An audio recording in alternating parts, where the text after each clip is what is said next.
more chairs, not expecting how many people will be here, so it's really great to have so many people here for this, what we think is going to be a really interesting panel and discussion about the impacts of national security on Islamophobia in Canada.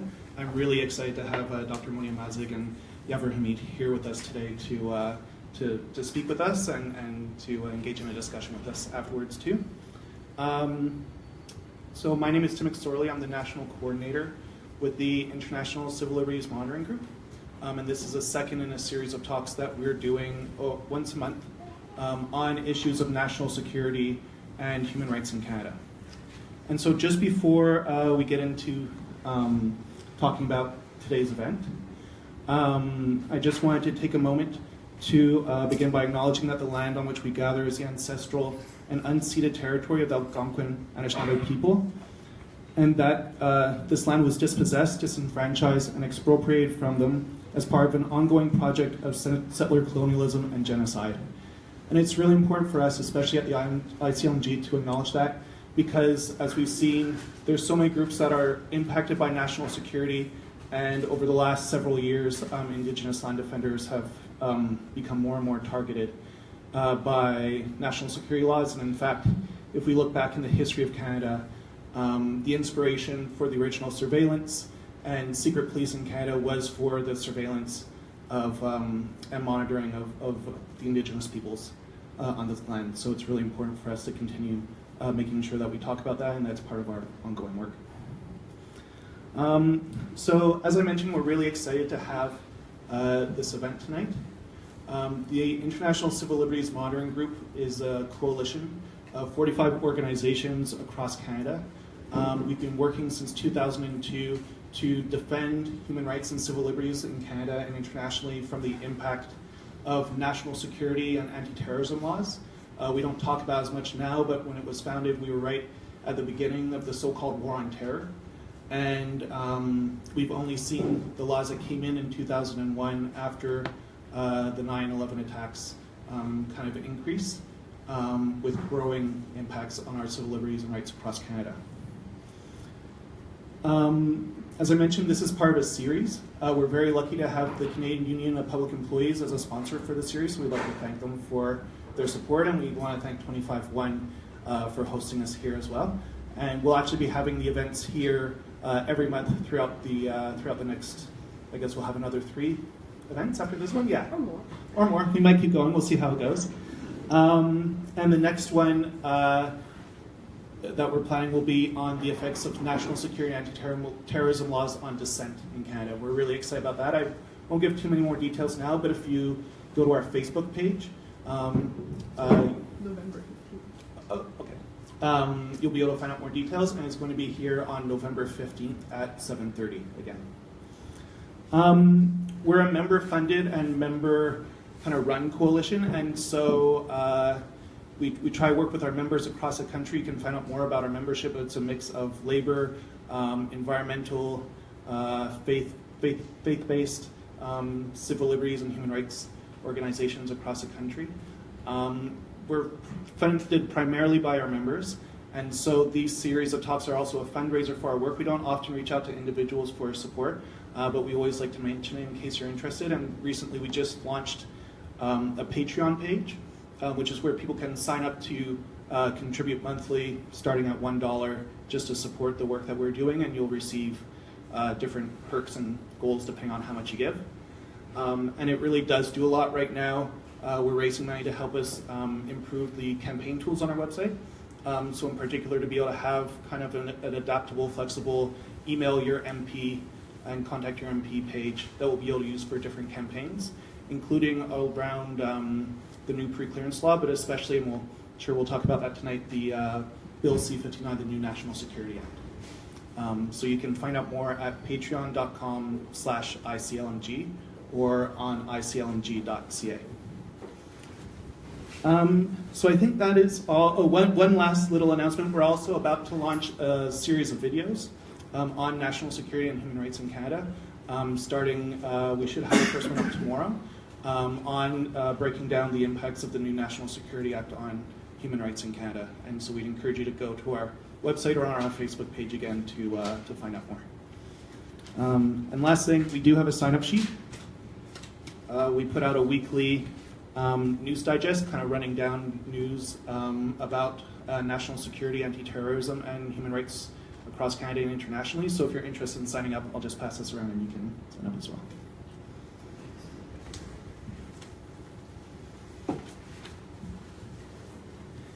Okay, so I'll introduce our two speakers in just a moment, but I just wanted to explain a little bit why we as an organization thought it would be important to, as one of our speakers here, to talk about the impact and to have this talk tonight called Islamophobia in Canada, How National Security Impacts Muslim Communities. We've seen as a coalition since we started the direct and growing impact of national security laws on Muslim and Arabs across Canada and internationally, and Canada's complicitness, not just here in Canada, but also internationally in the war on terror. We'll be talking about it in a lot of different ways tonight. And we think that it's really important that we don't talk about national security just in abstract ways, but that we talk about fundamentally how it does create fear. It's kind of born of fear, and also creates fear and marginalization, and leads to greater injustice and decreases, in fact, the safety and security that we find in our communities. And so that's a big reason of why we thought it would be important to have this talk tonight. And throughout our work, we've tried to do what we can to combat Islamophobia, and we're hoping to continue that, and looking forward to the talk tonight and getting more ideas of how we can do that going forward as well. So to introduce our speakers, first, next to me is Dr. Monia Mazigh. Dr. Mazigh was born and raised in Tunisia and immigrated to Canada in 1991. She speaks Arabic, French, and English fluently and holds a PhD in finance from McGill University. Dr. Mazigh has worked at the University of Ottawa and taught at Thompson River University in Kamloops, British Columbia. In 2004, she ran in the federal election as a candidate for the NDP, getting the most votes for her riding in the history of the NDP. Dr. Mazigh was catapulted onto the public stage in 2002 when her husband, Maher Arar, was deported to Syria, where he was tortured and held without charge for over a year. During that time, Dr. Mazigh campaigned vigorously for her husband's release and later fought to reestablish his reputation and sought reparations. In January 2007, after a lengthy inquiry, her husband finally received an apology from the Canadian government and was offered compensation for the terrible ordeal his family had suffered. Dr. Mazigh has since authored a book called Hope and Despair, which documents her ordeal after her husband was arrested and how she campaigned to clear his name. She has also published two novels, Mirrors and Mirages, in 2014, and Hope Has Two Daughters in 2017, which she had launches here in Ottawa just recently and has been traveling across the country having book launches. Dr. Mazigh currently lives in Ottawa with her husband and two children, and it's also a real honor to say that Dr. Mazigh was, before me, the coordinator at the ICLMG, and it's really exciting to have her here tonight to join us and to talk about all this. Next to her is Yavar Hameed. He is a barrister and solicitor. He completed his common law degree at the University of Ottawa and an MA at the Normal Patterson School of International Affairs, and was called to the Ontario Bar in 2001. Yavar worked for 3 years at a labor law firm focusing on trade union law, employment law, and human rights. And for the past 12 years, he has worked on important cases to help individuals and communities to resist injustice such as discrimination on the basis of poverty, police brutality, persecution of people on the basis of dissident political views, whistleblowing, racial profiling, deportation of migrants, Islamophobia, homophobia, and abuse of prisoners' rights. Since 2009, he has also taught a seminar course at Carleton University's Department of Law and Legal Studies entitled State, Security, and Dissent, in which he continues to explore contemporary and historical human rights problems in Canada with a focus upon the importance of material and ideological persecution of dissent by the state. And it's also just an honor as well to say that Yavar is a strong supporter of ICLMG. We've had a chance to work together. This is the second time in a week that we've asked him to speak on a panel for us, so it's really great to have both Dr. Mazigh and Yavar here with us. And we hope that you enjoy the talk and that you can take concrete and important things away with you. We're also live streaming tonight's event. If you are watching online, feel free to ask questions during the Q&A. we'll take them from online too. And aussi, juste pour dire, si vous voulez demander des questions en français à la fin, les présentations vont être en anglais, mais sentez à l'aise de demander, poser des questions en français et on les traduira. So without further ado, I'll hand this over to Monia. Good evening, everyone. Thank you for having me here with you, and I feel very much honored to share this panel with Yavar Hameed and to be back in a way to what I was doing 2 years before. Sorry, because I have a cold, so I'm not going to be able maybe I don't have a very high level of energy, but I will do my best this evening to convey most of what I was planning to share with you. So I have a slide, some slides that would guide this presentation this evening. And I wanted to start with some sort of, can we start? Please. Yeah, some sort of a definition of what is Islamophobia.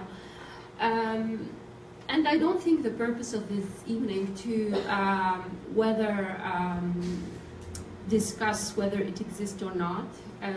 I think for me as an activist, as a Muslim myself, being a subject and of Islamophobia, but also living through it through different manners, but also hearing it from different other people, I have no doubt that this exists.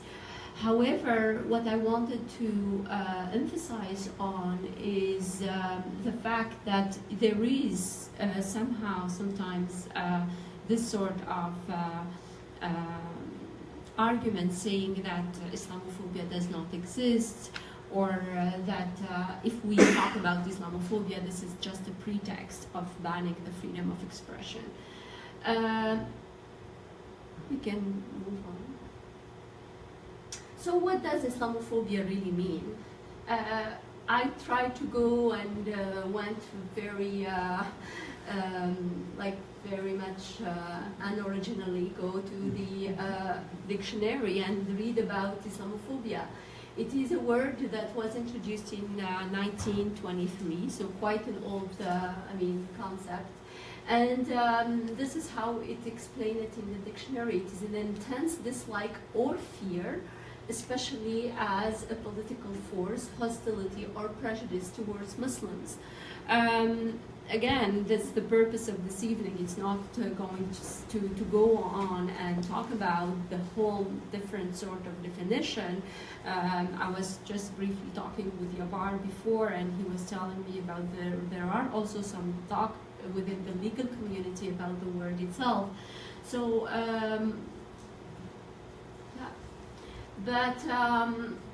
in 1996, in the UK, there was, and I think they are in a way, because of their historical background and also their kind of close ties with the Muslim worlds, more than in Canada, the UK, and also the quite large community of Muslims in the UK, the question of Islamophobia was asked before here that it was asked in Canada. So in 1996 there was this very famous Hameed Trust report that came out, and because of the same question at that time being asked, so do we have Islamophobia, what is it? And the report came with this definition that Islamophobia is an outlook or worldview involving an unfounded dread or dislike of Muslims, which result in practices of exclusion and discrimination. So we have here the word of discrimination, exclusion, fear, like before, dislike, that is usually associated with the fear, so the phobia of Muslim and Islam. There is another closer to here to North America, another report that was commissioned by Berkeley University, and that was also, that has, I found this actually definition a broader one and a more kind of a complete one. Islamophobia is a contrived fear or prejudice fomented by the existing Eurocentric and Orientalist global power structure. And I emphasize here on the word Orientalist because that also put the Islamophobia not only in today fear of Muslim or today event that we are hearing around the world, but also into in a historical context, which I think it's very, very important to include into this sort of definition or into this sort of talk that we have about Islamophobia. We can move on, yeah. So I wanted to, because I mentioned the kind of the historical context, I wanted also to discuss or to share with you this information about how Islamophobia, the word, the semantic of the word, how it was even kind of created or thrown into this discussion. And it seems that, there are some disagreements, but it seems that most of the conversation tilt towards that Alphonse Etienne Diné, who is a painter who went to Algeria, and one of the kind of famous Orientalist painter, and who became Muslim later on, and actually is buried in Algeria. He is the one who coined that term, and it is in a way ironic because in France this word today is all still very controversial, and I found it maybe in the Anglo-Saxon word it has, it is controversial politically, but the term is more sort of accepted more and more these days than it is in France, for instance, even though it was originally a word created or at least coined by this person who is a painter himself. Okay, so we can just...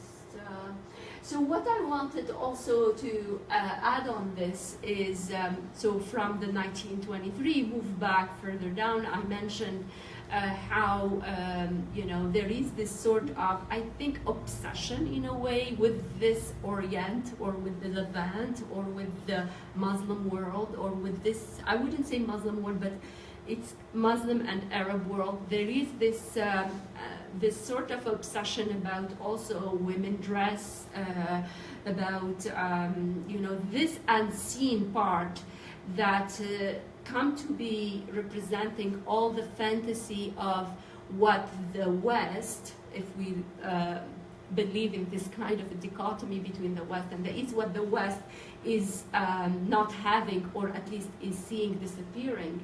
So one of the famous Orientalist painter, Jean Delacroix, and I included some of his paint. Here again, this is not to spend a lot of time on that, but I wanted to share with you what he said. He said he believed that the North Africans, in their attire and their attitudes, provided a visual equivalent to the people of classical Rome and Greece, in a way looking for that purity that the West does not have, this sort of unseen part, this sort.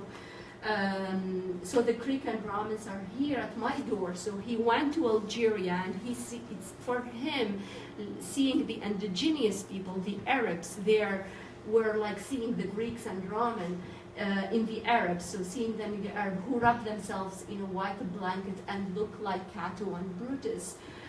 It is very interesting to see that, these are, and even like not only Jean Delacroix, but even many of them, of those writer, explorer, painter who went to Egypt, Algeria, and traveled to India and tried to to take pictures of the indigenous people, these Arab, these Muslims, and create this sort of the others. We can move on here. This is very briefly a picture of women in their apartment in Algiers, famous paint by Eugène Delacroix. I'm including it in this sort of a presentation about Islamophobia because, again, this obsession with the body of women that it is going to have, that we are still having today, not any women, I mean, yes, in general, but specifically with women who we cannot see or are the one who are forbidding their bodies. And for the just anecdote, this is this paint, actually these women are not even Algerian, and sometimes they are prostitute hired and try to fantasize what the painter himself is thinking of the body of the Muslim women in Algeria. Yeah, we can move on. I will pass this one.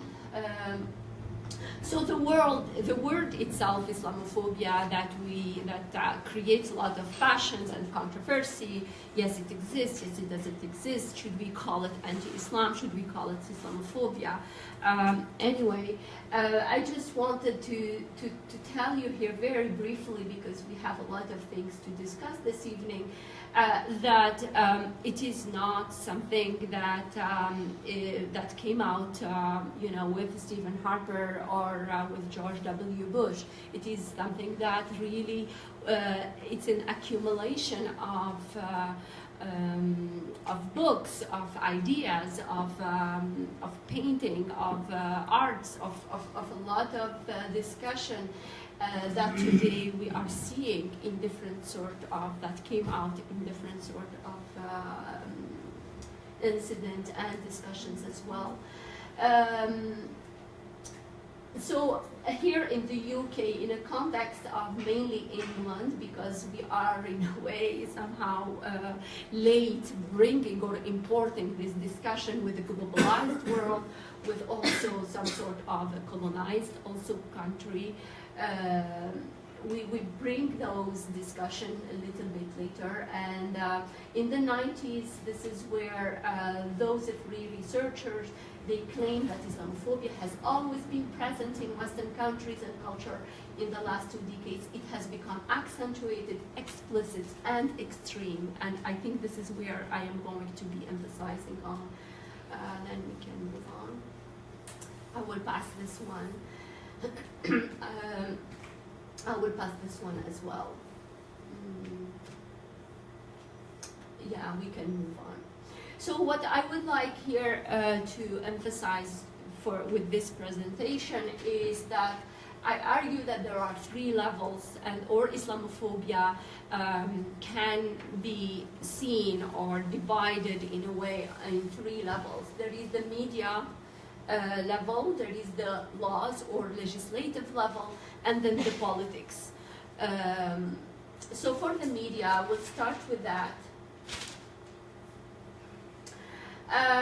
If we want to kind of create in a way some sort of a world with or before, you know, some sort of a clear line of distinction, where did we have the first time, or, you know, things got really this sort of what Huntington said, the clash of civilization, right? If we want to pinpoint to a line or an event where this division between the West and the East started, I would bring it to the famous or infamous satanic verses by Salman Rushdie in 1988. This is where really, I guess, I mean, that followed, in a way, to be more accurate, that followed the Iranian Revolution in 1979, and the big scare, fear, unknown, or also surprise in a way that the Americans were never expecting it to happen, and of course, all the consequent events after that. So in 1988, we had this book coming out, and of course there were a lot of protests in the Arab Muslim world, most of the time politically motivated, not because these people are super religious or discovered that they have really, that they really love their faith overnight, but because the politician, and I would say the dictator at that time, encouraged those for political reasons. We can talk about that. So what's happened is that there is this fatwa initiated by the Ayatollah Khomeini at that time in Iran, and he said we should kill, or that Salman Rushdie should be killed because he spoke about the Prophet of Islam, Muhammad, and then anyway, it became the West against the East, and this is where first time we can see later on how Islamophobia is going to be.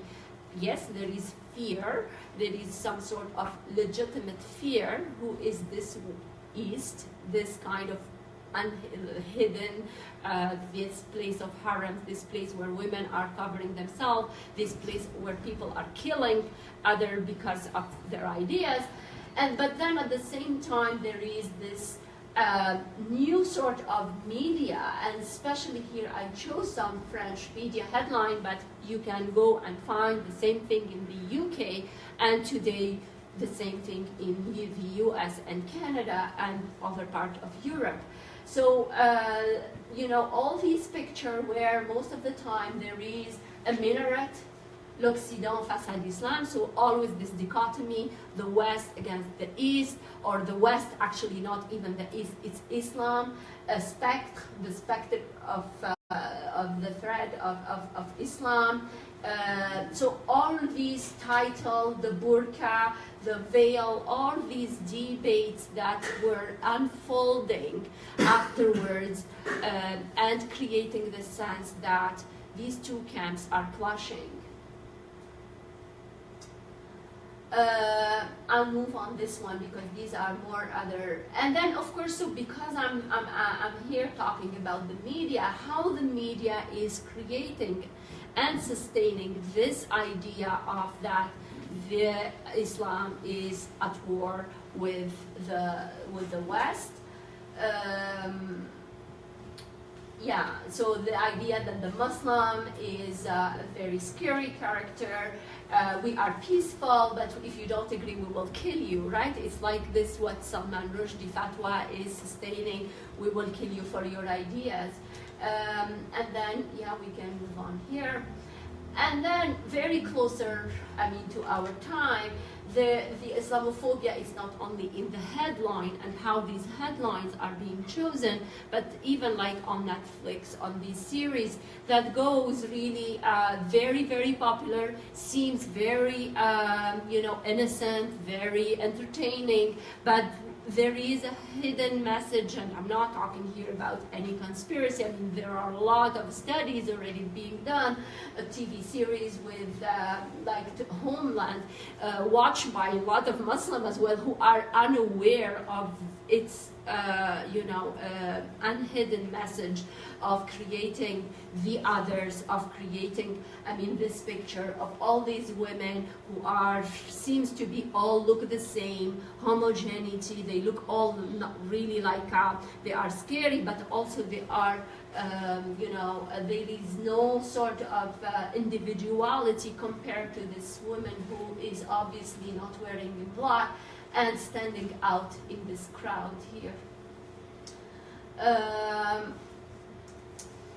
We can just move on because I think there are Reza Aslan, who is an American author and who wrote about religion, about Islam, Christianity as well. He said Islamophobia has become so mainstream in this country that Americans have been trained to expect violence against Muslims, not excuse it, but expect it. So closer home, Saunders, who is the author of The Myth of the Muslim Tide in 2012, he has drawn parallels between Islamophobia, what's going on in the United States, and its older discrimination against the Roman Catholic, you know, and other groups of like Chinese, Polish, who have been actually also seen as the others, as the one. So in a way, this is a very, I would say, optimistic view that maybe we can see Islamophobia as another wave of discrimination towards some people, towards some group. But I would say that I don't agree totally with this perspective, because yes, it has been historically to, you know, to find a group here in Canada. We spoke about the indigenous, who I mean, for them, the discrimination is still going on, but other groups like the South Asian or the Asian and the Indo-Pakistani or Indian, you know, have been also target of these discrimination, and then the tide slowly move on and affect another group. However, I think for Muslims, and I'm not trying to be pessimistic, but trying to see that what we are seeing today is not only a phenomenon happening in Canada isolated, it is a global phenomenon. So even if we are trying to be doing better here in Canada, we are going to be also having effects coming either from the US or from Europe or from other parts of the world. So I briefly gave you a little bit of what's going on with the media, how the media shape the narrative about them and us, about especially the body of women, the covering of women, the headlines. Now I would love to also spend some time, and I'm sure Yavar Hameed will be more deeper on this side, but I just wanted to share with you here some thoughts. And this is part of remember, the media, the laws, and the politics. So we are here on the legislative part. How the legislative part, or how the laws entertain or keep feeding this Islamophobia, this ambient Islamophobia. First thing, the Anti-Terrorism Act 2001, what was called Bill C-36. That was one of the fastest bills, if not the fastest bills in the history of Canada, that was passed immediately after 9/11. So debates, everything, it got its final reading and approved in a record amount of time, because of the climate that was happening at that time. Also, the security certificate that was, especially since 2000 or 1999, that targeted exclusively Muslim and Arab individuals. So just think about laws targeting just one group or one ethnic group in a country. And of course, the Anti-Terrorism Act in 2015, that was called Bill C-51, and what the government is trying today to amend and introduce with the Bill C-59. So we can move on here. I just wanted to show you here, and I took some examples to emphasize on how because I mean, some people will say, well, I mean, those national security legislation, we need them, we need to protect Canada, fine. We can agree on this, right? We all need to live in a kind of a secure, peaceful place. We don't want violence. But what's going on is that those laws, the national security, the anti-terrorism, seem to be, today we have more evidence than before that these laws are, again, exclusively meant to target one specific group, who are today the Muslim, but also when we talk about dissent, when we talk about anti-capitalist, when we talk about environmental group, when we talk about indigenous group, protecting their lands, they are also targeted by these laws. So for today, the obvious target are the Muslim, But we know by example and by also some, because there are already some people, individual targeted, that this is happening with other groups as well. So I just wanted to give you that example. It is very, very important to know your facts and to know what's going on here. So this guy, Glenn Gishan, he was arrested in 2014. I didn't bring all the notes, but anyway, you can go and read. This is what they found. He was sleeping on a duffel bag when the police arrested him. This is what they found. The bag contained a 40 caliber semi-automatic handgun that was loaded with a full magazine.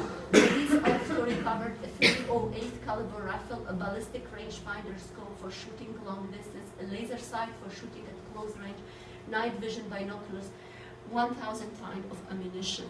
This guy is a military official. He was arrested in Calgary in 2014. He was going to blow up the 7th floor of a building, a skyscraper in Calgary, and his wife called the police on him, and he was arrested. And we can, did I mention, I don't know if I put the slide, can we go to the other slide? No, I didn't mention that, so can you please go back? So this guy got 4 years, he was never charged under terrorism. He got 4 years sentence with 18 months for serving, for time served already because of his detention. I guess, how many of you here did hear about this case? Yeah. So very few, and then, but if I ask you how many of you heard about the Toronto 18, for example, that was in 2006. A lot of people heard about it, and so we can move on here to the other one. One of the most heinous crimes in Canadian history. This is not me saying, this is the judge who was sentencing Justin Bourque. This is how he explained. He said, Justin Bourque is this 24-year-old young man from New Brunswick in Moncton, and he killed 3 RCMP officers and severely injuring 2. He was not charged under the Anti-Terrorism Act. We can move on, yeah. And of course, this is, a group of murderous misfit. Again, I put it under quote because this is not me who said that. This is Peter MacKay, the Justice Minister at that time, who mentioned that these 3 people, actually, who were having neo-Nazi, they were admirers of Columbine massacre. They were about to go and shoot and commit a mass crime in a shopping center in Halifax. They were arrested just before, and they were not charged with any anti-terror under any anti-terror laws. Yeah. And then, of course, closer here, this is Alexandre Bissonnette, who killed 6 men, Muslim, in a place of worship in a mosque, injuring 19 other, and leaving 17 orphans and 6 widows, and the whole community in shock. And once again, he was not charged under the Anti-Terrorism Act. And I'm not going to argue here whether he should or he shouldn't. In a way, if you ask me my personal, I'm glad that he was not charged, because I think we have today this evidence that the Anti-Terrorism Act is exclusively meant for Muslim people. And that also makes this act look really weak, because we have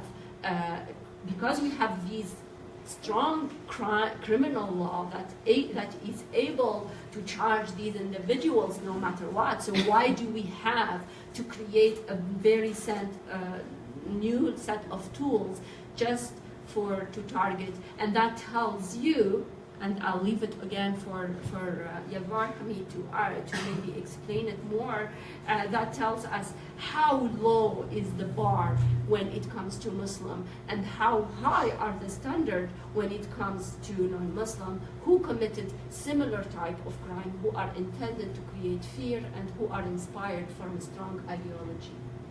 We can move on here. Yeah, we'll pass this one. So politics. So we have seen. How am I doing in time? Yeah. Okay. So good.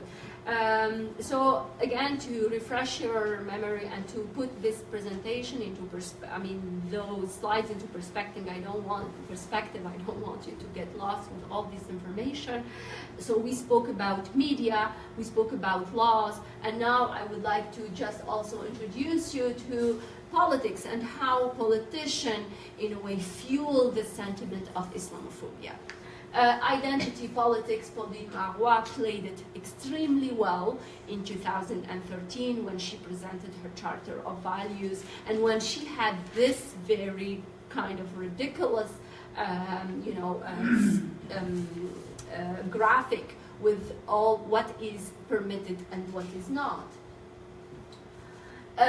Reasonable, but not only in 2013, that was maybe the peak of it, but even before, you have to follow the Quebec politics and what we are seeing today with all the niqab debate.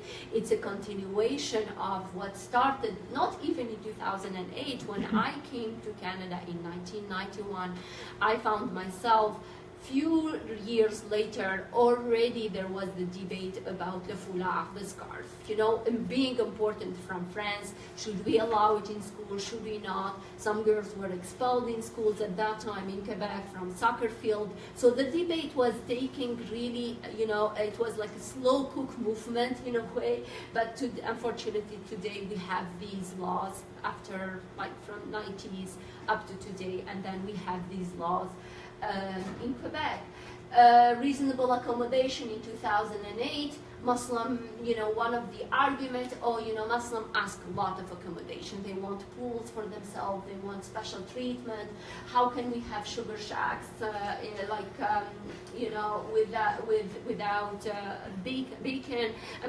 It starts with these little anecdotes and this little kind of, that rings a bell with the population, but also slowly they become a whole discussion, commission, and then eventually laws. So this is the graphic I was telling you about, what is allowed, what is not. So you can wear earrings with the sign, basically the symbol of Islam, whatever. I never seen those before anyway, but yeah, they think that they're fine. So anyway, this is really where we were, like 2013, and we thought that this is the peak of ridicule, but today they moved on, and today there is a law in Quebec that forbids women to dress with a niqab, so these are not something theoretical. We are not talking about media headlines, we are talking about laws. Canadian Semitic community. Yeah, I wanted to include this. So how politicians legitimize these by laws, but also by bringing testimonies.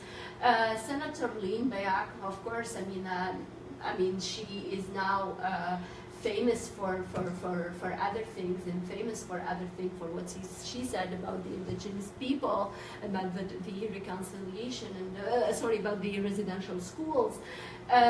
However, this is how she described, Shahina Siddiqui is a Muslim activist, and she was testifying at the Senate committee, and she thought, stop being thin-skinned, this is this is how Islamophobia is downplayed. You cannot joke about yourself. You are not really funny. You are not democratical enough. You are not liberal enough. And then, of course, you have a thin skin, and you cannot, you take yourself too seriously. But at the same time, they invited Ayaan Hirsi Ali testified before the same Senate. So you have here making fun or thinking that one Muslim activist who is thin-skinned, but then bringing Ayaan Hirsi Ali, who is someone who really is one big actor of Islamophobia. And I'm not at all here, exaggerating. She is someone who said Islam is one of, we should get rid of Islam, so she plays that role very well, and she called it here, greatest possible danger toward peace, nihilistic cult of death. So if you don't call this fear or exaggerated fear of Islam, what can we call it? Barbaric culture practice. The previous government, this is not something, again, this is something that we had in Canada. We think that it's all the fault of Trump. Don't fool ourselves. We had the same thing happening here in Canada during 10 years ago, and in a way continuing some sort of, continuation. The niqab, the election was, 2015 election was about the niqab. We had a whole election from, I was reading an article a few days because of another presentation about Islamophobia, and there is this journalist, David Mastrici, who did this research about how many times the word niqab was mentioned. It was mentioned during that election. It was mentioned 133 times in the newspapers, more than the Trans-Pacific Partnership at that time, that was something that Canadians really wanted to know more about in terms of jobs, in terms of. So anyway, this is how we turned an election into the choice of a woman to cover her face or not. And then, of course, here, this is on the ground. This is what people are doing. This is how, we had the first protest of Pegida, which is Patriotic Europeans against the Islamization of the West. Started originally in Europe, in Germany specifically, and they came to Canada and they had their first protest in 2015 in Toronto. So some examples, and I will stop here, so please can you, all the examples here of incidents of pregnant women being attacked in Montreal. Cold Lake Mosque vandalized, November 2015. November 2015, Peterborough Mosque attacked and burned. Muslim women attacked in London, Ontario, that was June 2016. City Mosque vandalized. That was before the attack where the men were killed. This is the one where the head of the pig was presented, and at the same time, again, people are still debating whether Islamophobia exists or not, or maybe a lot of people said, oh, this is a joke. It's like my son, 15 years old, he does something and said, oh, he said something wrong and he said, oh, it's a joke. Those are not jokes. Those are people who got killed afterwards. And still, to take the case of the Quebec City, and the Toronto Mosque protest, February 2017, and that was almost every week successively. Those protests did not stop. I will start here. I will stop here to just to give you an idea. So we are not talking here. I'm not bringing these numbers out of my head or from any obscure sort of a website. Those are statistics from Statistics Canada, saying that from 2012. From 2000, this is the report, police on reported hate crimes. shows that there was a 17% drop in the number of hate crimes reported in Canada compared to 2012, and then we can move on. Although the total number of religiously motivated hate crime incidents reported in 2013 dropped by 22%, the Muslim population was the only group to see an increase in the number of the hate crimes reported. And they are talking here, I didn't mention that, but the increase between I think 2011 and 2013, the increase was 253%. So, and then we can move on here. Yeah, this is the one here, the statistics from 45 to 99, so it's the double of it. And then can we, yeah, I will stop here, how to fight Islamophobia. Maybe we can have that discussion later on. So I will just leave it now for my co-panelist, Yavar. Thank you very much.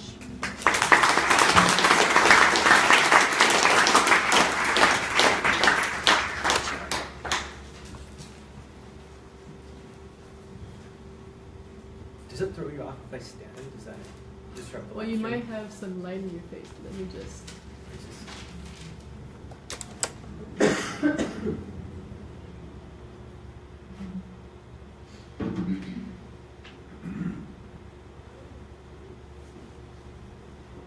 So that's the last slide.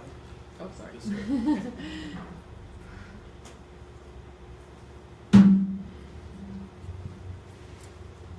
All right.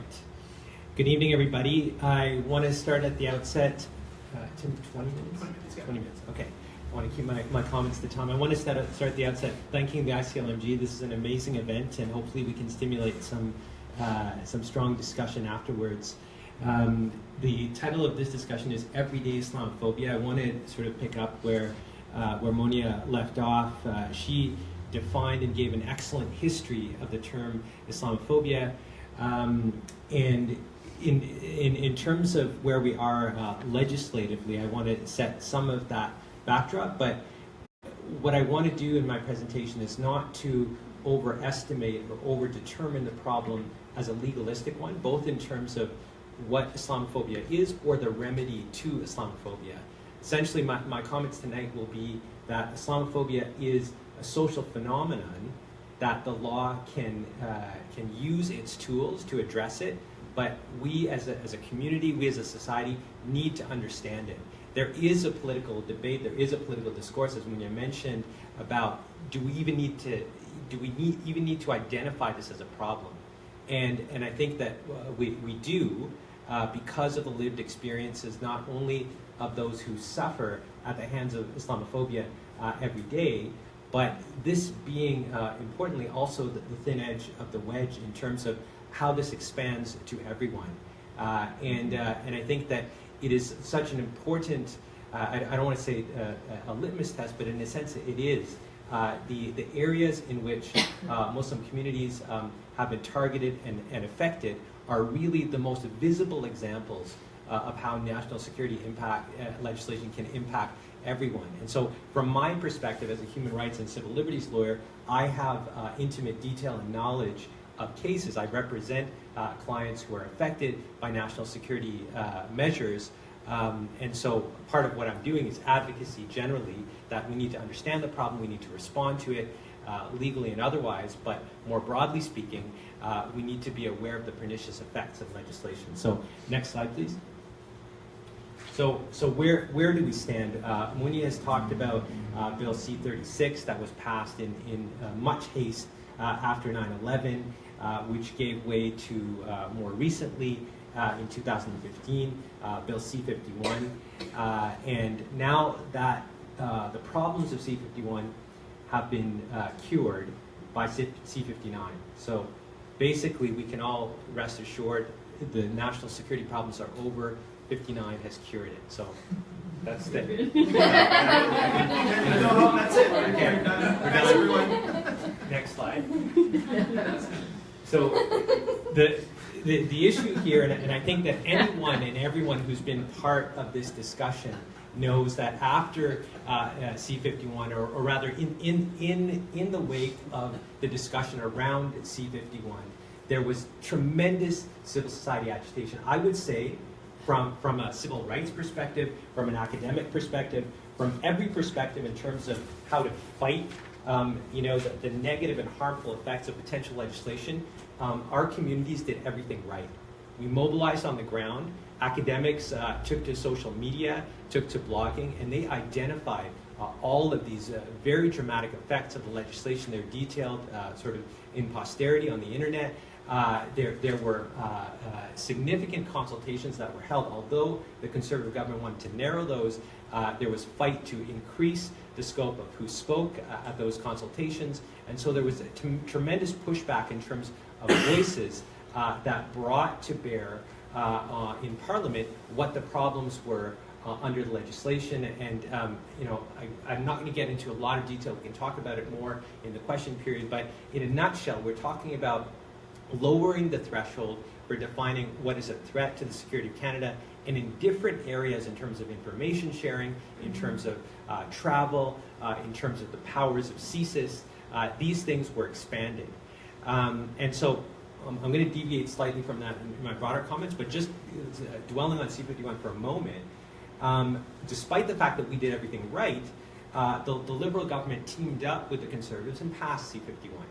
It's my contention that we didn't need, and there'll be some debate about this, any of those tools that were added to the legal arsenal in C-51.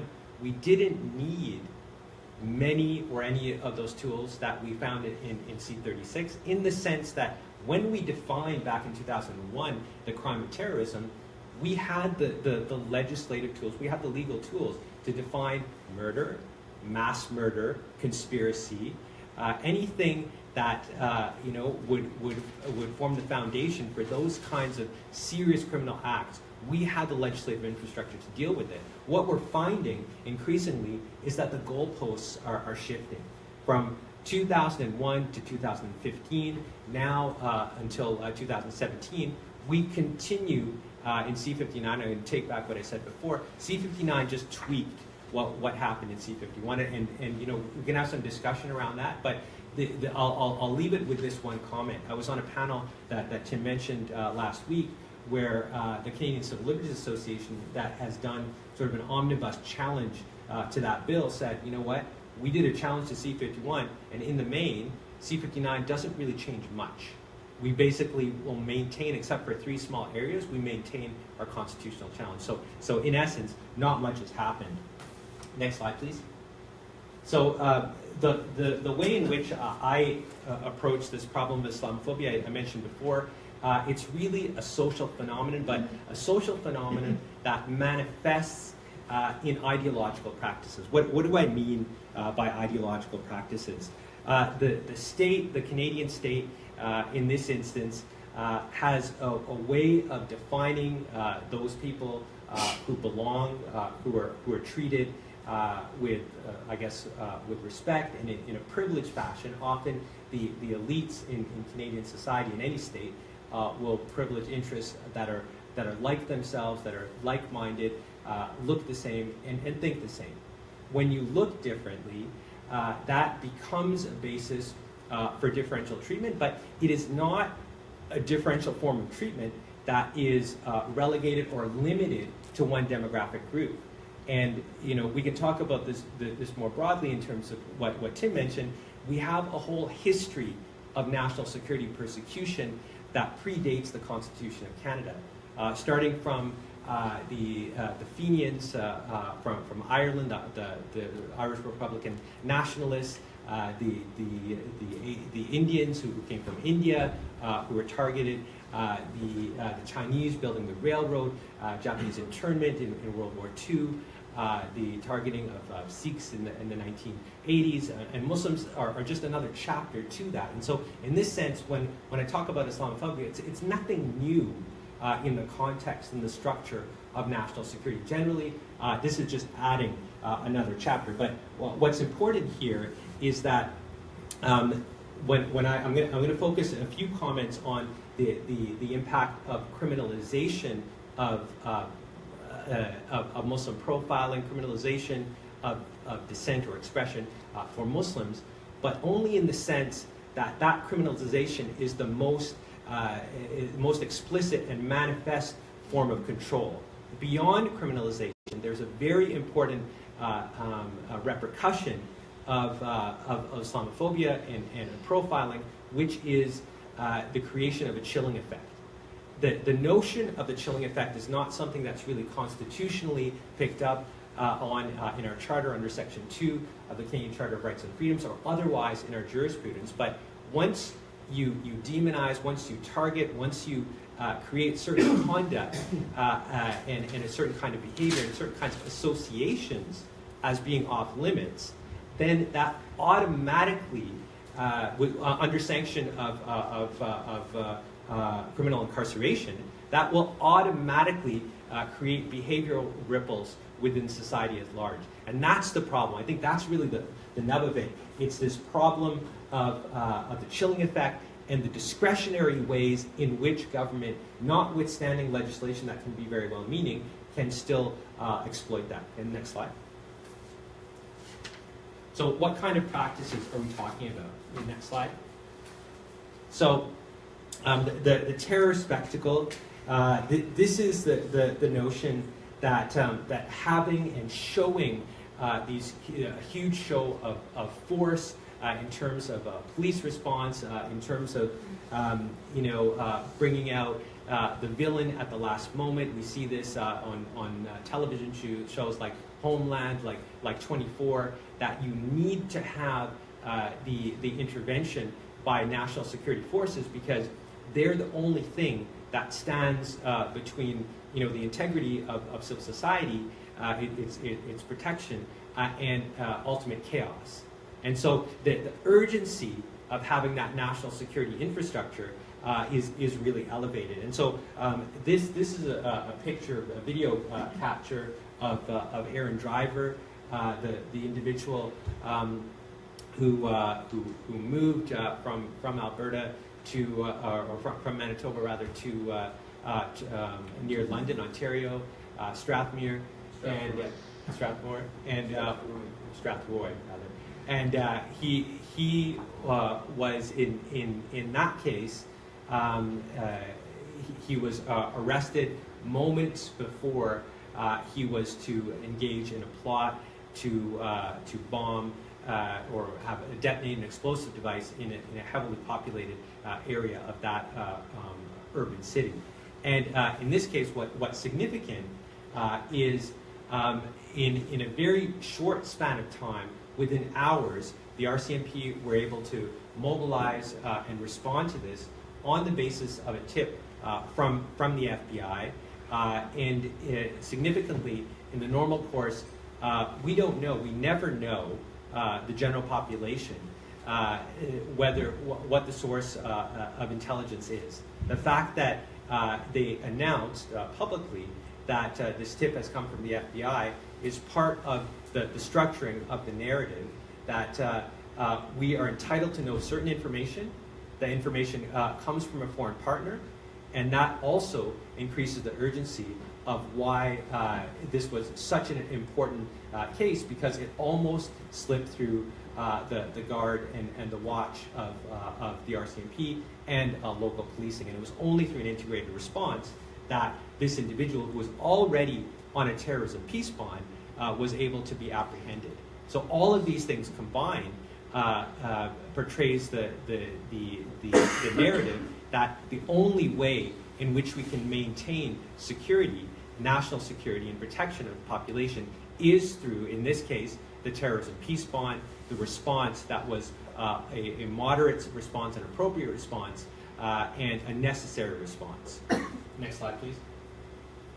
So the ticking time bomb scenario, again, as these things are demonstrated to the public, often with a press conference after the fact, revealing certain details, not revealing certain details. In the case of Mr. Driver, he was killed, and so we don't know any of what he would have maintained as a defense, what happened, how closely he was monitored or not monitored. But these are things that are shown in part of the narrative, which is revealed through the press conference. So what we see and what we are left with is this urgency that we need national security and we cannot live without it. The other case that I want to highlight is the case of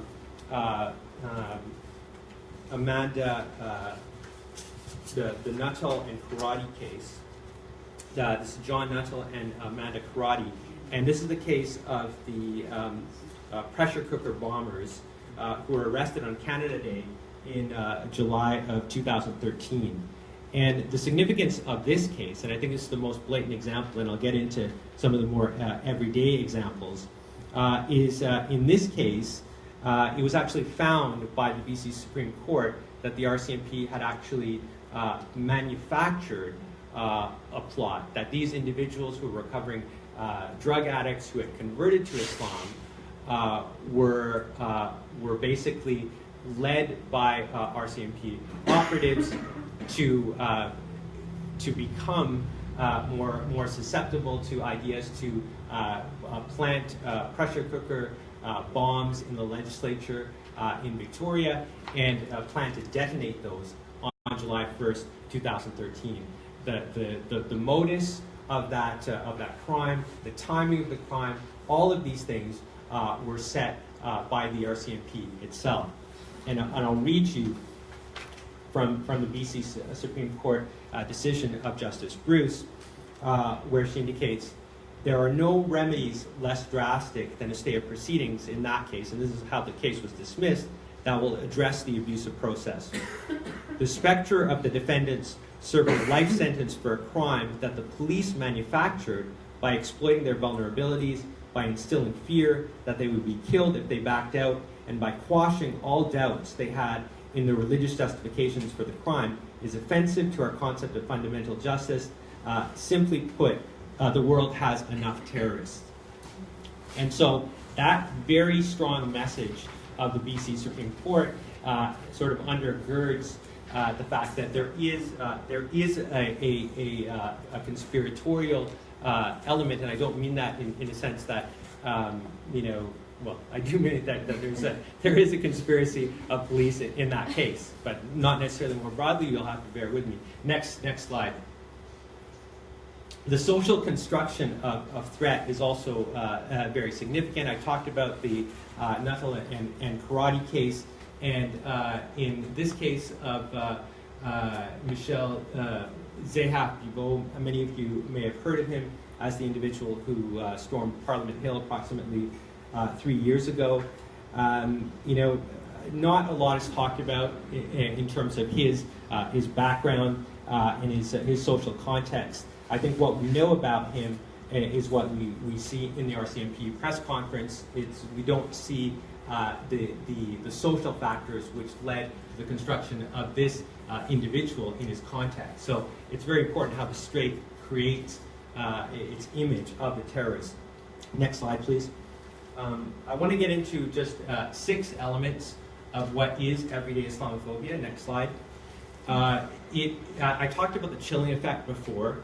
There is a direct impact on freedom of association, movement, mobility of Muslim and Arab communities that are impacted directly by criminalization, for one. And that has indirect implications in terms of association, who people will meet with, who they won't meet with, and how they'll live their lives. Next slide. In terms of the experience of Muslims and how that is translated into the courts, I put this slide on judicial notice here because as with the Supreme Court recognition of the sort of lived experience of black youth and their profiling by police 20 years ago in the RDS case, there needs to be, in my submission, a recognition of Islamophobia, not necessarily as a neatly defined or a packaged legal term, but just understanding that experience to bring that to bear in judicial decisions. This is a picture of the Dalhousie student Masuma Khan, who's under fire now for having brought about comments on white fragility. There is something about an experience that needs to be captured judicially, and that can have an impact and should have an impact on how legal decisions are made, judicial decisions are made. Next slide, please. In terms of quasi-criminal targeting or administrative targeting, there are examples. This case refers to a charity which was identified by the Canada Revenue Agency as having anomalies in its books and records. Later, it was then identified by the government, by the RCMP, as being a terrorist entity. It was listed under the criminal code, and the upshot of that is that for this entity, it's illegal to donate to the entity, it's illegal to do any activity associated with it, but the entity itself is not, it exists as an entity, but you just can't do anything with it. And the purpose of those provisions of the criminal code is basically to freeze the assets and to stop the organization. What it does also indirectly is it creates what I mentioned before, a chilling effect in terms of how the community and community networks work in terms of donation, in terms of association, in terms of mobilization, to donate and to just be part of a community that works in a certain part of the world. For IFRAN Canada, its donations and its relief work was in the Gaza Strip, and the allegation was about an association with Hamas and being a terrorist front for Hamas. That case is currently still being litigated before the federal court. However, under the criminal code, it is unlawful to finance that litigation. So what is happening in that case is that the charity is trying to find a way to fund itself, despite the fact that it's a crime to be funded. You can figure that out. Next slide, just a couple more slides here. Okay. Criminal law and immigration. I'm not going to get into a lot of the security certificate. Many of you may be familiar with it, but the lived experience of people who are targeted under immigration restrictions through a national security lens has a lot to do with association. Cases are built in terms of national security and the defined threat to national security by virtue of alleged association and membership, which may have no consequences. So you could be a member or an alleged member on reasonable grounds, have done nothing in an organization that is deemed to be a terrorist entity, and you are an inadmissible person in Canada. Next slide. Just two more here. Employment.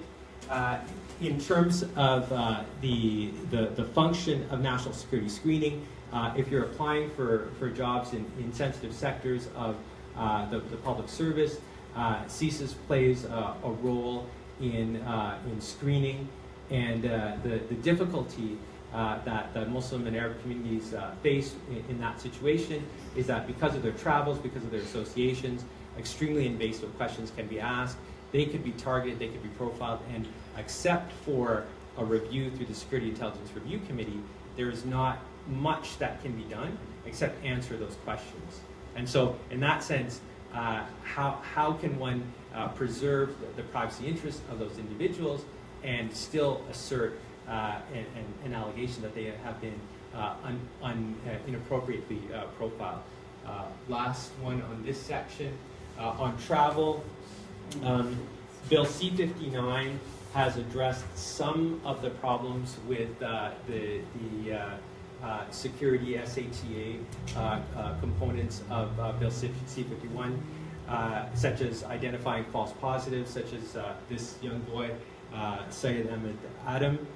But generally speaking, we're still talking about a list, a blacklist, which is not impossible to get off, but it's very difficult to get off, and we don't know quite precisely what the mechanism is or what the threshold is for getting off that list, because these things are determined in a secret form without disclosure to the named person.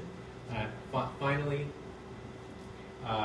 what do we do now? On the last slide, I want to just leave you with, on the aftermath of Bill M103, talking about where I started with at the beginning, about the definition of Islamophobia, the need not only to define it as a social phenomenon, but to research it because it has implications for how we respond to problems legally, how we respond to problems socially. Currently, the government is in a problem of a chicken and egg scenario, because until we can prove the extent of Islamophobia in society, funds cannot necessarily be mobilized in the magnitude that needs to address the problem. So that's part of the quandary that the government is facing right now. We need to understand the nuances, the differences within and between Muslim communities, and we need to discuss directly with the state. We need to engage with the state in ways such as we can, but also we need to engage with each other in terms of understanding, sharing, and using where we can our advantage, our privilege, and our opportunities to expand that discussion. So I'll leave my comments there. Thank you.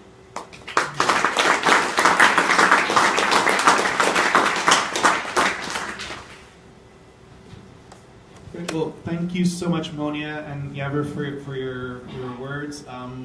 I think it was really thought-provoking, in-depth, but also I think really walked us through a lot of ideas and issues, and really kind of brought us through, historically and up until today, why there's this issue around national security and Islamophobia in Canada. I don't have anything I could possibly add to what you both said, and so I wanted to open it up to people who are here. If you have questions, I'll just take questions as they come. If you're close, I'll pass you the microphone. If not, at the back, you might just have to stand up and speak loudly. And if you're watching us online, you can also ask questions on our Facebook page, and we'll ask them as they come as well. So, does anyone have any questions yet? Thank you. I hesitate to do this in a public forum and to speak in your presence, Dr. Mazigh. We're shy just to be in your presence. MashaAllah. And it should be in a bigger forum, and it should not be in people that come to this room that I talk about this. So my name is Peter Hughes. I follow the Islamic faith. My wife Lisa Gagnon-Mohansi also follows the Islamic faith. We've both been following the Islamic faith for going on 15 years. Our 4 children follow the Islamic faith. We live in a small town with a mosque a little bit smaller, but about the same as the Quebec City Mosque, just outside of Granby, Quebec. My girls, completely by their own choice, 2 of my girls now are the first children to ever wear the headscarf at their school, first children to ever pray at their school. And this is what I hesitate to talk about in your presence, Dr. Mazigh, but the absurdity that there is such a thing as Islamophobia in this society. And I can speak specifically that it is not an issue of race. Specifically, showing up, I'll give it just, which one comes to mind first? McDonald's, the kids' playroom at McDonald's. Me dressed, not quite like this, but jacket, collared shirt, sitting, doing my work. One of my girls, not even one of the ones that wears hijab, has decided to put on a headscarf that day. So that's what she wants to do. That's her thing that day. She's playing at the McDonald's. I go from guy passing by saying, Seti, what's up?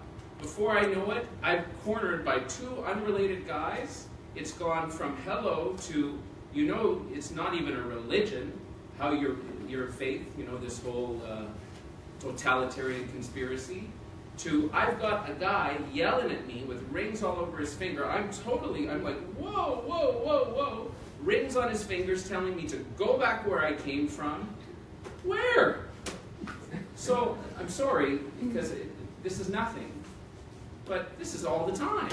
This is every day. And forget about lasers, laser eyes, wish you were dead. We catch them all the time.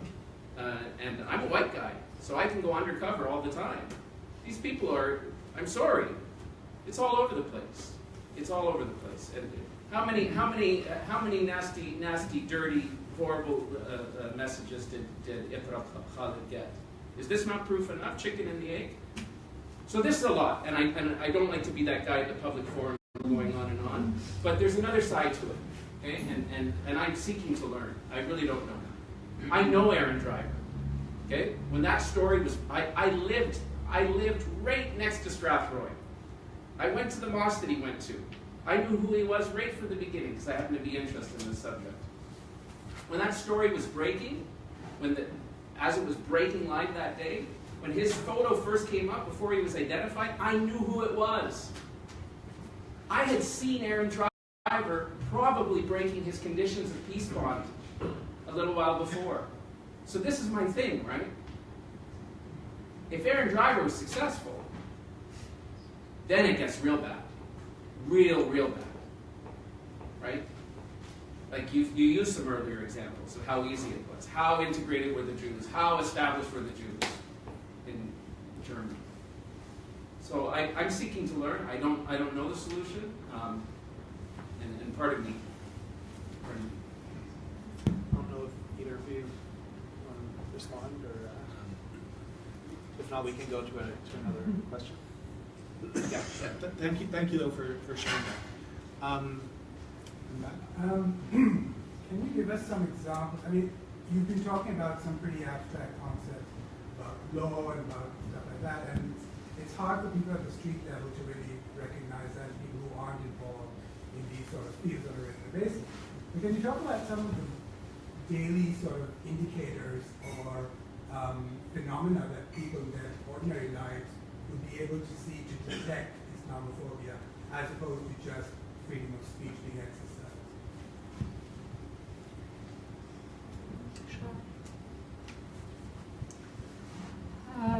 First of all, thank you for sharing. I know it's hard to speak publicly about these issues, and it is important that we have people who share, because at the end of the day, I think people really want to hear it from not the politician, not from the laws, but from individuals, and this is the power of the narrative. And I was talking about the media and about the power of the narrative. And I didn't emphasize enough on it, I guess, because we have some restriction in time. But yeah, to be able to speak publicly about what happened to us is very important, because this is not something that we are conspiring or bringing it from nowhere, but this is something that people are living daily in it. And some examples, I know that, I mean, we can go on and on, but first of all, I mean, there are some publicized examples. The one that I briefly mentioned here, I mean, this woman who are wearing a headscarf in a supermarket in Ontario, London, Ontario, and then there is this woman who was screaming at her. I mean, there were the example of two girls in Edmonton who were standing by waiting, I think, for the sort of a metro or a bus, and then there was this guy who came, and he had a nuke, and he was singing the national anthem, but he had yeah, and then he was basically giving them the message that they are going, and both of them were wearing the Islamic headscarf, and then giving them the message that they should be hanged. So this guy was never charged. If we talk about Islamophobia, first of all, it is very hard to prove, right? But then second, it's that if we don't have a system to follow up and to make sure that to record these incidents first, to prove that they are Islamophobic and hateful, and then to persecute the person who committed them. So we need this sort of a system that would make the accused, the victim, feel safe to speak about, so we don't have usually this. A lot of the girls who are being attacked or who are being intimidated do not feel safe, and even if they are daring to go and report it to the police, sometimes the family, don't forget that many of these families, they are new to the country. I mean, some of them are well established, but some of them also are new, and then, you know, they don't want, or they don't have this mentality of, you know, it's okay to go and report this to police. There are a lot of fear and intimidation when it comes to the police services. I mean, I was, on a personal level, I heard the story, and this is, I heard it from my daughter, who was telling me the story that she knows this girl who was wearing a headscarf for basically all her life. And then she, in high school, in grade 10, I think, or 9, she was feeling so much pressure from her teacher, from her, you know, classmates, and she decided to remove it. And then she said, so she was talking about her own experience to my daughter and telling her that I felt the day and night between how I was treated before I was wearing the headscarf and then after. And she said all of a sudden the teacher was nicer to me, the classmate were nicer to me. So so this is really something. There are many stories of this. So on women, I think it's more the sort of, because it is visible, so it shows with the headscarf.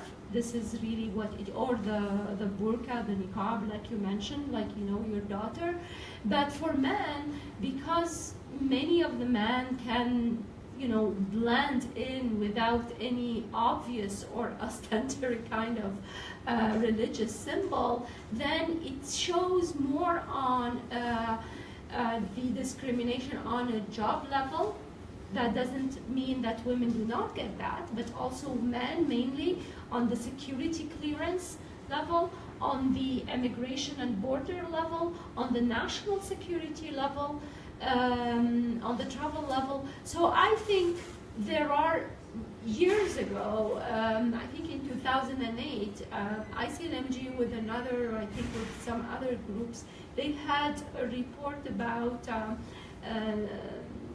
people crossing the border to the United States or traveling abroad, and the number of Muslim who, and then not only Muslim, because, or people who look like Muslim, who are brown but not necessarily Muslim, you know, the number of testimony that we got, they were documented about how they were stopped, how they were not allowed to go and cross to the United States.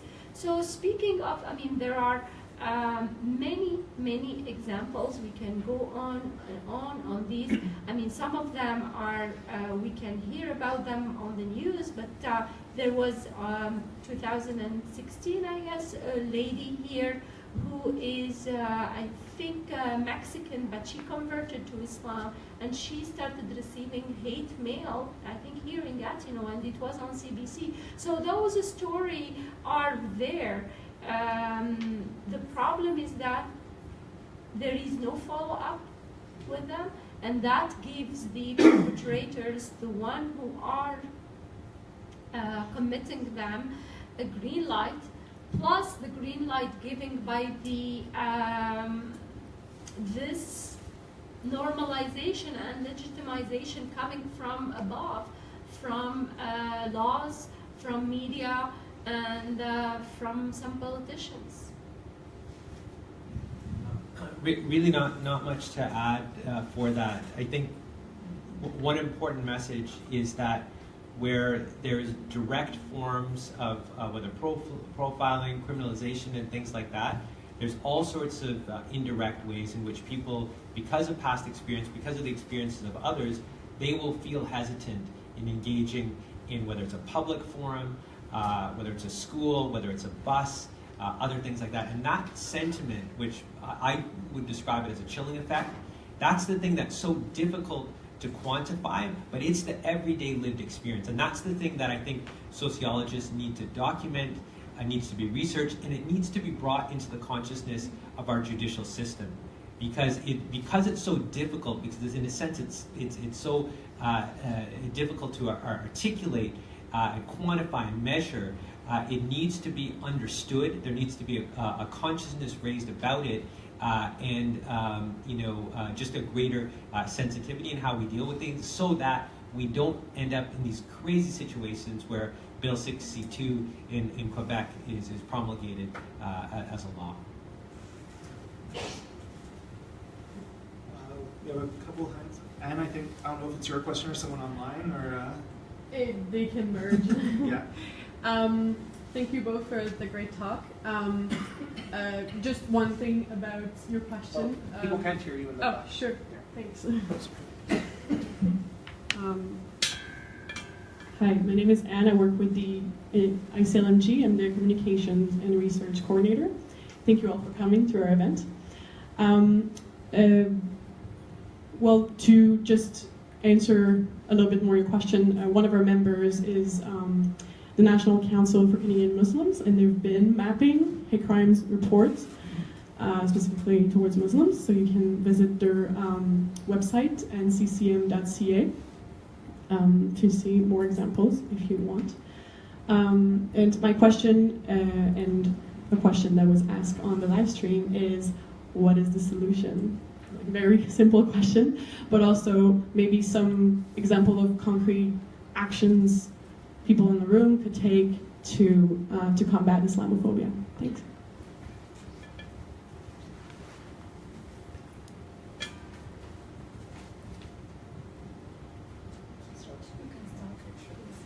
I'm kind of sounding like a broken record, because I keep coming back to this this response of greater consciousness, greater mobilization, in terms of spreading the message within social networks, but also engaging with different levels of government. And so I use the example of Bill M103, and as one of the speakers sort of set out before, it's absurd that we're debating the very question of whether Islamophobia exists, but that still is a current political discussion. And so to engage in those discussions, to talk about it, and to learn from experiences, anecdotal and otherwise, and apply those where you can, where you have the privilege to stand beside or with someone who is a target of Islamophobia. I think that's a very powerful thing to do as well.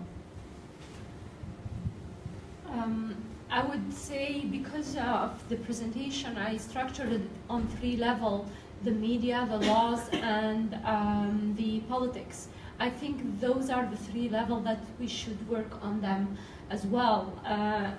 We should make sure that the media is as much diversified, and I'm not talking only culturally diversified, but the narratives of the media. This sort of series where the only terrorists happen to be Black, brown, and Muslim, I think they need to change and they need to be challenged. I'm glad that there are some little voices independent and trying, but this is too little, and we need more. I mean, to face Hollywood, the $1 billion who are keeping these stereotypes still very much entrenched in the popular imagination of the audiences and of the people watching this. So media, and also media in terms of who are writing the stories. I don't know if you followed a little bit what's going on this summer, how it started from someone on Twitter who was saying that some sort of an award should be created for, it was about the indigenous writers. So someone was talking about the cultural appropriation, and he was talking like a joke or like some sort of a dare to... and then I've seen this unfolding on social media, how a lot of the indigenous journalists and writers stood up and really criticized this sort of initiative that was supported, by the way, by many people from CBC, from National Post, from Global Mail, and high up, level of journalists who were supporting this idea of creating this ridiculous price of cultural appropriation and putting money even, to do it. Many of them said, oh, it was like a joke again, this same sort of an argument. So I really think that the way, and I'm giving this as an example of resistance, as an example of also reclaiming the narratives. I think as bad as it is for indigenous people and as bad as it was all these years, we have seen some sort of a birth of resistance and the birth of, reclaiming the narrative. I think the same thing should be done, and it is done on a very small scale again for the Muslim issues, this narrative of oppressed women, this narrative of men who are violent and terrorists, these themes of honor crimes, they are all, building into this demonization of Muslim and legitimization of Islamophobia. So sometimes people will say, oh, it's not about the people, it's about their action, right? We have nothing to do, it's nothing to do with the religion, but we don't like their action. But guess what? I think at the end of the day you are going to hurt those individuals and make them dehumanized. So I think this is the second point. And the third point is politics. Yavar mentioned, how important it is to get ourselves aware, but also make the politician really feel the pressure about speaking out and denouncing all forms of Islamophobia. We don't want politicians who are going to be opportunistic and look for more votes because they are issuing or legalizing or bringing some laws about women dress or other things. It is, I think, disappointing that Justin Trudeau recently is not really speaking in a more forceful way to denounce what's going on in Quebec. Again, politics seems to be here playing more, and it seems that it is more important for the Liberal government today to preserve some sort of peace with Quebec than to go and have a fight with Quebec. I understand all this, but at the same time, those things need to be denounced at a very high level and also at a low level.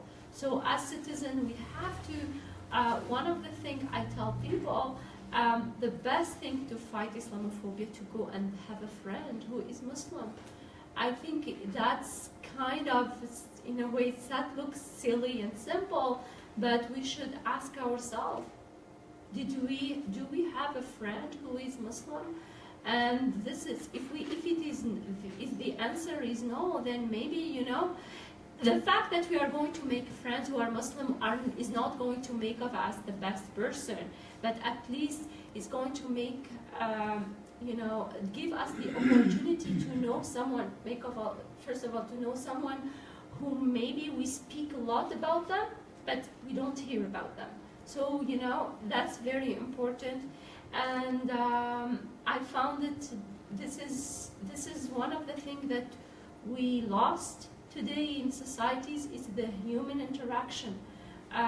People feel that by swearing or insulting the others on social media, they feel that they are empowered, and they feel that they are invincible. Or but when you get to know someone who is different from different faith, we can have discussion without necessarily having to insult each other, and we have this opportunity to build ties that can you know, stay for long. Thank you. There were two. Oh, he said he could pass. We have 3 questions right now. We have maybe about 15, 20 minutes left, so maybe we'll actually take the questions together, and then we can kind of maybe, if there's similarities in answers, or kind of answer them as a group. So we'll start right here. Thanks very much. I really appreciated your presentations, both of you, and I guess what struck me is that in outlining the history of Islamophobia and in outlining some of the legal developments that target Muslims, which is the kind of how racialization works, there's not a lot of protection for Muslims who are targets. And so I want to sort of talk about what are some of the legal mechanisms. There are a lot of mechanisms being developed that target Muslims and Islam. But Muslims are also the recipients of a lot of hate. That's what Islamophobia is about. But there aren't a lot of protections and recourses that are available. So I don't know if it's just, like if it's enough to just put it on each of us as individuals. There has to be some legislative framework developed as well that addresses some of these structural problems. In the back, you got a question as well? Yes, yeah, just to speak loudly. Can't tell I was born here. Canada's all I know. I came here as a small child.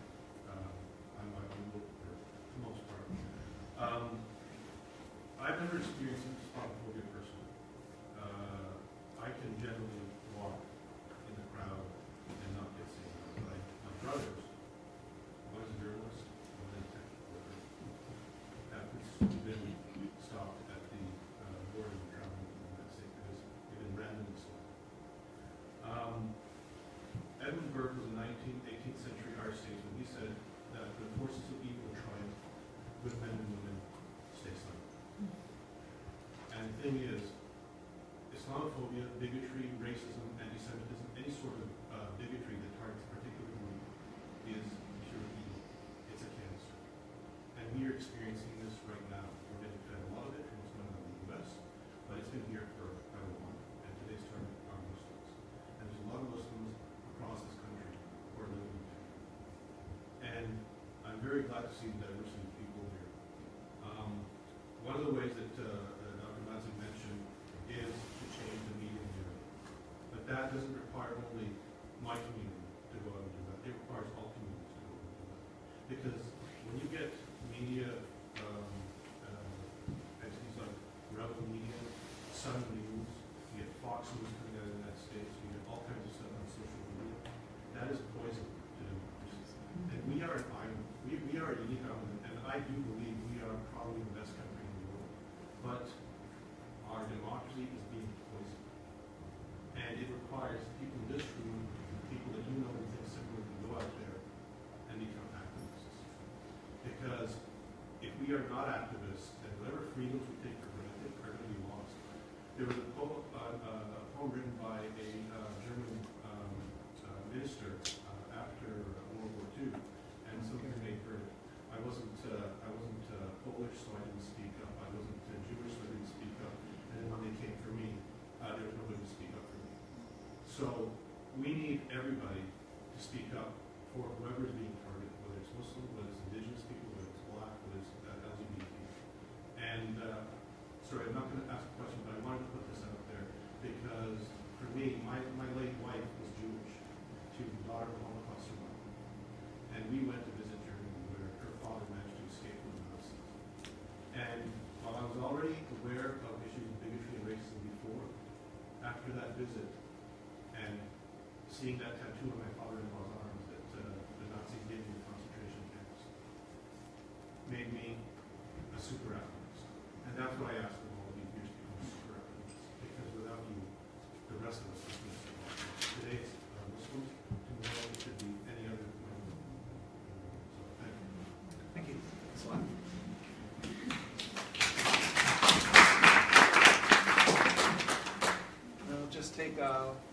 question. I know there's an online question too, but we'll maybe go to that afterwards. Sure. Yeah. Yeah. Well, I want to say thank you so much for what you said. You kind of said what I want to say.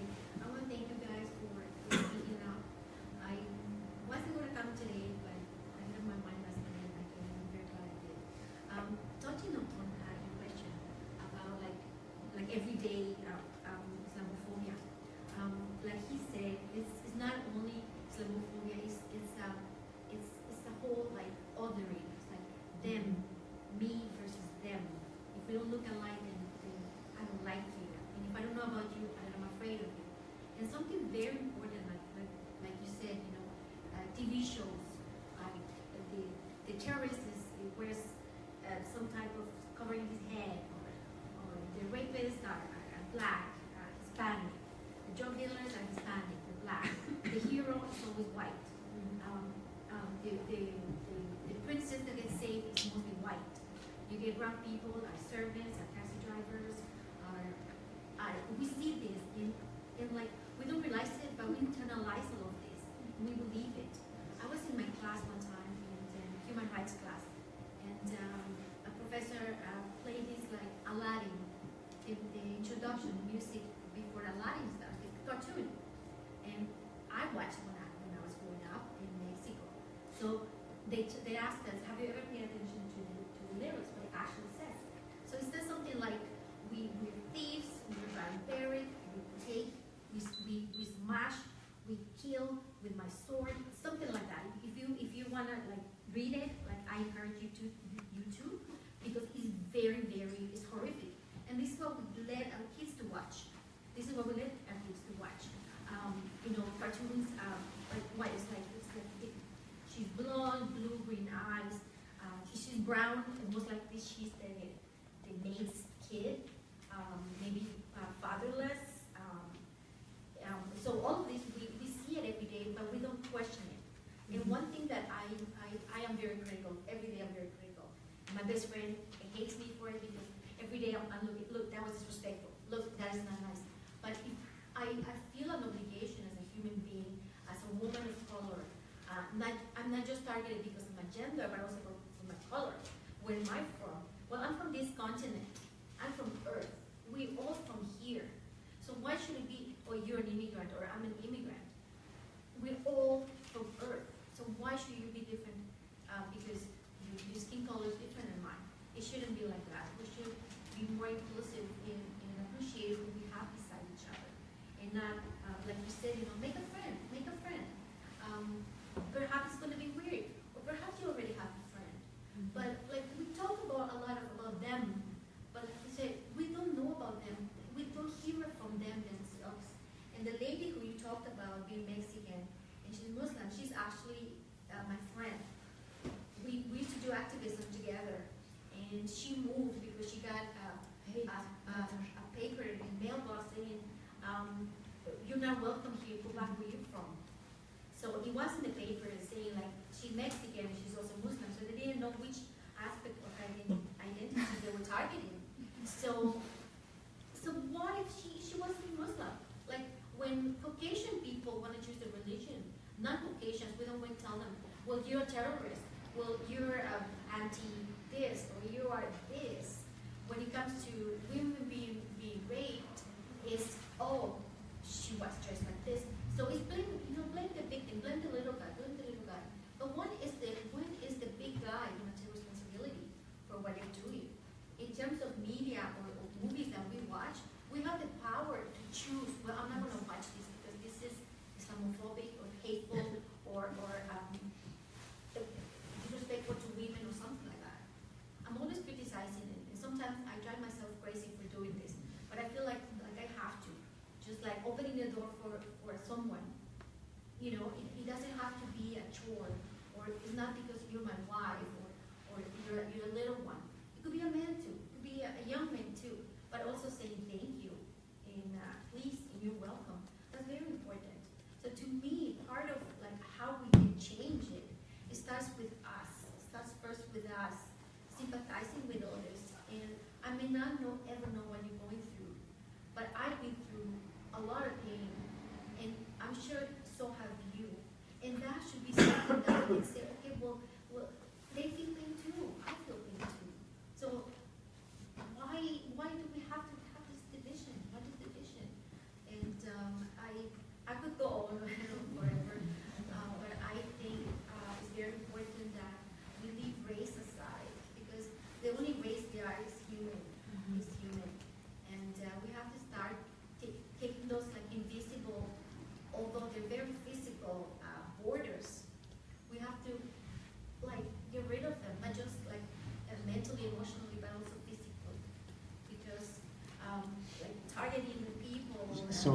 do have a couple more questions. Sorry about that. So yeah, so it impacts everywhere. Now on the bus, if I cover my face, then I might not get on the bus. Or CBSA is not going to let me through. So yeah, I think it starts with everybody. Thank you. Thank you so much. And maybe we will take the question from online, and then we'll, because we're running out of time, we'll maybe go to last kind of answers and maybe some wrapping up statements from Monia and Yavar. Do you want me to? Oh, yeah. Thanks. Okay, so the question I have here is, how would you answer when people say Muslims ask for too many accommodations? And I would add for myself, do you have any recommendations, I mean, beside your blog, Monia, you should all read it, of resources people could look to? Because, I mean, sometimes when you are definitely the target of hate, it's hard to always be the one to be educating and telling, like, what should you say? So maybe some resources so people can do their own research. I'll pass the microphone. I just want to mention one resource that I think might be relevant to what people were talking about. There was a documentary that came out a while ago. It's not quite as current now, but I think it would still be interesting. It was from Jack Shaheen, who sadly has passed away, but was an academic who studied Islamophobia in the media, and he made a really interesting documentary called Real Bad Arabs, but spelled R-E-E-L, that goes through the history, especially in Hollywood, of Islamophobia and the demonization of Muslims and Arabs. And I thought about it because he goes into Aladdin especially, and movies like that we see as being lighthearted, but actually kind of use a lot of stereotypes. And it's not a long documentary. It kind of moves along through the history pretty quickly, but it's also very interesting to look at just the history of Islamophobia and anti-Muslim sentiment in especially Hollywood kind of movies. I might address some of the questions, not all of the questions, and when you may address some of the others. The question that Rashmi raised about what kind of protections or legal or other safeguards do exist. My position is that there are significant legal protections that exist in society. We have hate crimes and hate speech, which is criminalized under the criminal code. We have various human rights legislation, provincially and federally as well, which indicates that it is unlawful to discriminate against people on the basis of religious, ethnic, or racial background. The challenge is in how to mobilize these laws. The laws, they do exist, but first of all, how do you make a complaint? Will your complaint be taken seriously? Are you too intimidated to make the complaint? And if you do, is it too far after the fact? So I think part of it, the legal policy and other infrastructural safeguards, I think, do exist. But in my view, I think one of the most important safeguards is having a general social awareness. So in terms of policy, in terms of response, that those legal redress mechanisms are actually respected, so that we don't end up in a situation where we always have to react to the problem. That would be my response to the one question. Thank you. Yes, I totally agree with you, and I think well, there is the National Council of Muslim, NCCM, the Canadian National Council of Canadian Muslims. That is one of the basically advocacy group for Muslim, but also they guide Muslim who are targets of hate crimes to go through all these legal tools in order, like, to file a human rights complaint or to do some legal challenges. For example, when it comes to national security, there is CERC, that is the review agency for CISs, but I mean, we know that it is not that efficient in terms of result and in terms of addressing, I mean, some of the issues sometimes when it comes to security clearances. They have been the one agency in charge of this, for example. For when we take the example of travel, and then, you know, kids who are stopped, and there is no review mechanism. So it is still, you know, a problem of politics, and it's still a problem of laws. As much as these laws are there, but how to navigate in this legal system, and how to have this empowerment from being a victim to becoming really some sort of someone asking for rights. I think it's a mentality that is hard to get, but it is something that we should help each other to by being having you know, more solidarity. Like we have the solidarity movement for women, for LGBTQ community, we should emphasize and have this sort of solidarity also.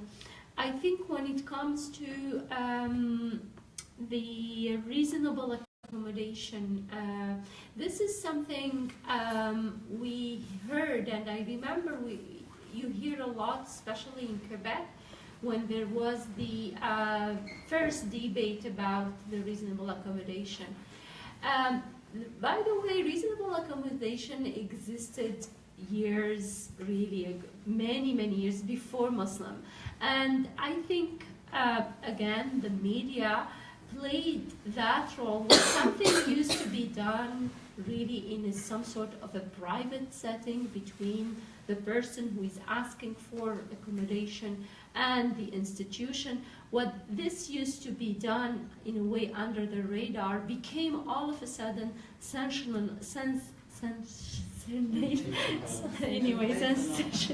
sorry, you understood what I wanted to mean. And it became mediatized, and it became, so that gave the impression that only Muslims ask for that. The same thing with the Sharia debate, if you remember, that happened in Ontario. That was happening in other communities. Indigenous community have those family tribunals. The Jewish community have these family tribunals. The Christian community have these family tribunals to settle these matters between, you know, husband and wife. And then it became so mediatized. And I blame actually some Muslim group who played that also game of media as well, as much as the other who represented those staunch, you know, secular kind of groups. And it became us against them. And it was not anymore, you know, some sort of a discussion, legal or political or social. It became, you know, this urgency, we have to stop. And this is how it became like, you know, Sharia was going to be implemented in Canada. So people are going to have their head chopped and their hands cut. And what it started from, you know, a tribunal where husband and wife can go and settle their matter in a quick and in a way where they will feel more comfortable because it addresses their culture and their traditions.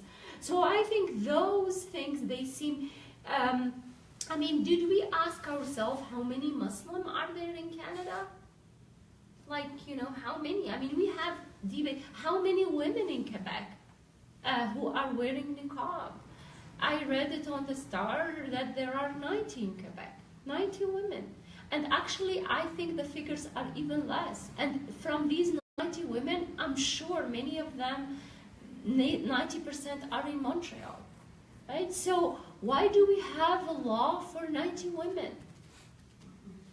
A debate, commissions, not because they don't deserve it, but it's not, there is no urgency. There are more urgent matters in Canada. There are people who are not working. There are being people laid off. There are people who are being, you know, expelled, and so from their. So I think we have really a lot of other issues. So to go back to this idea of reasonable accommodation, we speak a lot about them. So there are about about 900,000 Muslim in Canada, like about 1 million for 35 or 36 million population. But if you open the newspaper, you would hear every day something happening with Muslim. So there is some problem here, obvious problem of, of exaggerating and creating this feeling that we are being invaded by Muslim. We are being, imposed those laws or those strange culture behavior by Muslim. I have been in Canada now since 1991, and I'm repeating this maybe for the second time. Nobody came to me from 1991 up to today and told me, you know what, I become Muslim because of you. Nobody. And I have been, and I don't expect this to happen, really. So people are really, smart and intelligent, and they, if they want to become Muslim, then it is their choice. It's not because of me or because of people who are appearing on the media. And it's not my intention to, to go and preach. I think this is something what a lot of people are made to believe. Muslims are going to make you change your religion and make your girls marry all these kind of men and whatever. And this is really a myth that existed with other culture as well. So I think those insecurity translate into those sort of fears, and and then to maybe respond to the resources. I think there are a lot of, you mentioned, I'm glad that you mentioned, that video by Jack Shaheen. I mean, there is the seminal work, I mentioned the Orientalism by Edward Said. I mean, yes, he also spoke a lot about the portrayal of Arab and Muslim in the media, and there are a lot of other, his book is quite academic and not maybe sometimes very accessible, but I was trying actually to find the name of this. Maybe someone here knows her. She is a scholar, professor in the United States, and she wrote about Islamophobia. She had a book about, she's not Muslim herself. I will figure out her name. Sorry, it will take me some time. But anyway, there are books who are, there is, yes? Armstrong. No, not Karen Armstrong. No. She is. Her parents are Indian, and Kundani, or I think this is her family name. Arun Kundani. It's a guy. A guy? Oh no, not her then. No. But she has a similar. No, I was. But he is the expert on counterterrorism. Yes, yeah, exactly. No, another. It's a she. Yeah, I know her. I mean, I saw her on some videos. But I hope I will find the name before we leave. And but she also, there is this sort of there is a very good book by Nathan Lean, and it is called the industry, Islamophobia industry. So, but it is mainly about the U.S. So this is another book where, I mean, it is not about how to react as a victim, but how Islamophobia, and we didn't talk about that, how Islamophobia is an industry, how it is being fueled by billions of dollars all around the world, of course through movies, through newspaper, through think tank. And Hirsi Ali is affiliated with these think tanks. Yes, there are some, and then there is another report called Fear Inc. It was also, it's a study in the United States about all the big Islamophobic names, like Pamela Gerler, Ann Coulter, Gabrielle, I don't know what, so many of them who are mentioned. And it is good resource to understand how much these people are being paid. This is not really like, a law for democracy. This is a paid job. It is a job. So,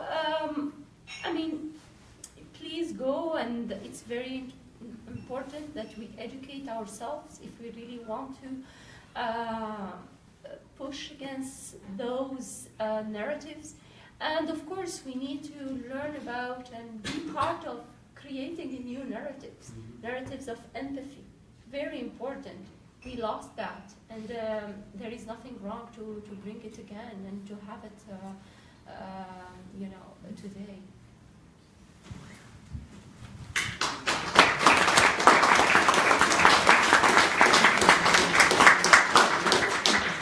I think that's a great place to leave this. Thank you so much, Yavar and Monia, for your words tonight. And thank you to everyone who came out tonight. Maybe another round of applause just to...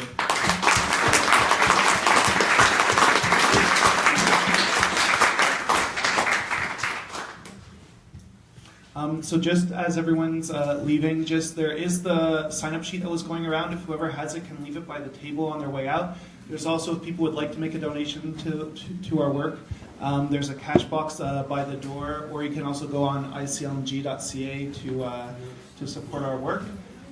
We also have flyers if you want to take some, either to leave in your workplaces or around, or just so that you can have some information and be able to come back to our site and our Facebook page. And we'll be posting the video from tonight's event. Will be on our Facebook page if you want to share it.